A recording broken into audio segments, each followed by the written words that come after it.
look today at the acoustic track of Ramble On here, and this is the quick and just telling you where to put your fingers version. I do encourage you to look at the theory videos that I'm going to do for the tune, and also the exercise videos, especially to help this right hand get used to and the stamina needed for constant 16th note subdivision strumming. So I'll break all that down, make sure to spend time with that clip. But just to get it under your fingers, here's what's happening in the intro and also the main verses. So this is a main chunk of the tune, starting out with an E bar chord. Since I'm playing an E bar chord, I am letting the open E string ring open here, and then my index finger is barred across. I'm playing the 7th fret on the A5 string. My ring finger is barred across, playing the 9th fret on the D4, the G3, and the B2 string. And ideally, I think sometimes Jimmy Page is letting the high open E string ring out. It's fine if you do. If you don't get it, that's no big deal as well. How you play this bar chord is up to you. I prefer to use my ring finger. You'll see some people comfortable using their pinky. Whatever works, as long as you get those notes right there. So that's the first chord, just an E bar chord. Then we're going to and I'll save the name of the chords here for the theory video. So what you're actually doing is you're lifting your ring finger up, and then you're going to be playing your open E still. And then with your index still barred across the 7th fret, you're playing the 7th fret of your A5, your D4, and your G3 string. And it by itself, it sounds kind of odd. So those two together.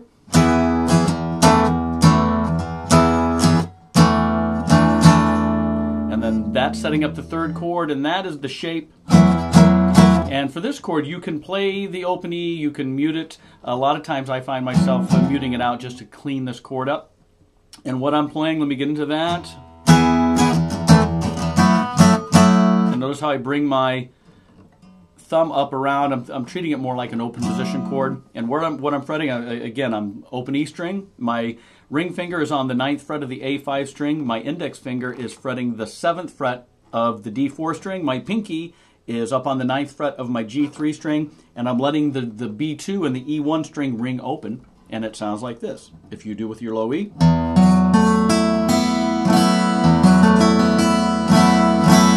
Nice sounding chord.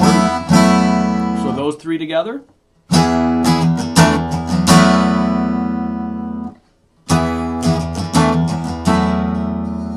One more time, just so you can see it.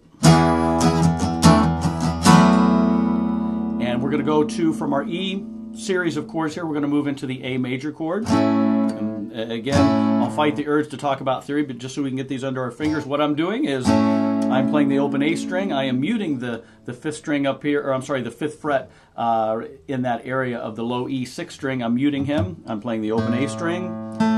With my ring finger, I am playing the 7th fret of the D4 string. I am playing the 6th fret of the G3 string with my middle finger, and then I'm playing the 5th fret of the B2 string with my index finger. And I'm also letting the high E string ring out. Sounds like this. You don't want to hear this. Notice what my thumb's doing to contain that low E string. I bring it around.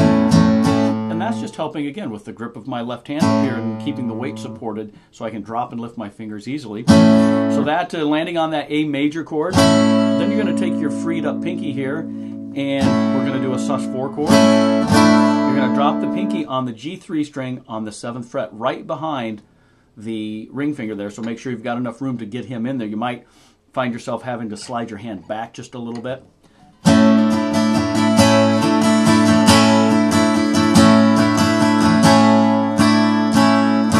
Used to keeping these three down, dropping that pinky. So in context, let me take it from the start. 1, 2, 3, 4.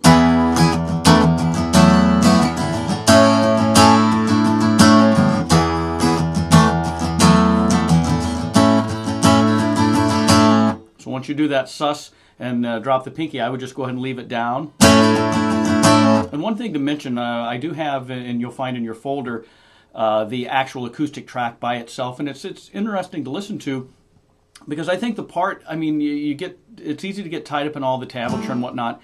To me, it sounds like he was just playing freely around an idea, and was riffing on it a little bit. I think this A sus, you know, this was the main idea. But when I play it live, and when I've seen him play it live, he'll come into that.